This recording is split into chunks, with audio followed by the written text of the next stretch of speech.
Saúdo meus irmãos com a gloriosa paz e a graça do Senhor Jesus Cristo. Meus irmãos, vamos orar junto comigo. Eu convido você para que o Senhor já venha te dar ânimo, força nessa manhã, venha te dar direção, para que nós venhamos ter um excelente dia maravilhoso na presença de Deus, em nome de Jesus. Senhor meu Deus e meu Pai, abençoa o dia dessa pessoa. Abençoa a área profissional, a área sentimental. Abençoa, meu Senhor, a área espiritual dessa pessoa, meu Deus. Dá ânimo nessa manhã. Dá força, Senhor.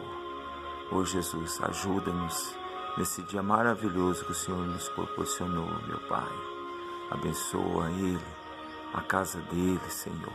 Abençoa essa família, essa mulher, Senhor. Nesse dia que o Senhor proporcionou nas nossas vidas, Senhor. Meu Deus, visita também os doentes, os enfermos, Senhor.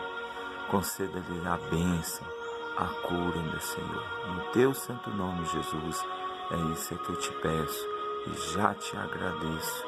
Em nome do Pai, do Filho e do Espírito Santo de Deus. Amém. Meus irmãos, glória a Deus, aleluia.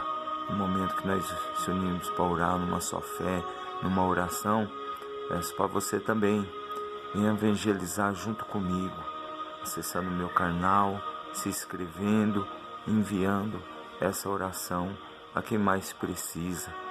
Assim você também já está contribuindo para a obra de Deus e evangelizando, levando uma palavra de Deus. Se inscreva-se, dê o seu like e acompanhe as minhas orações no nosso canal, em nome de Jesus. E um forte abraço do pastor Carlos e que Deus abençoe grandiosamente a sua vida e até mais.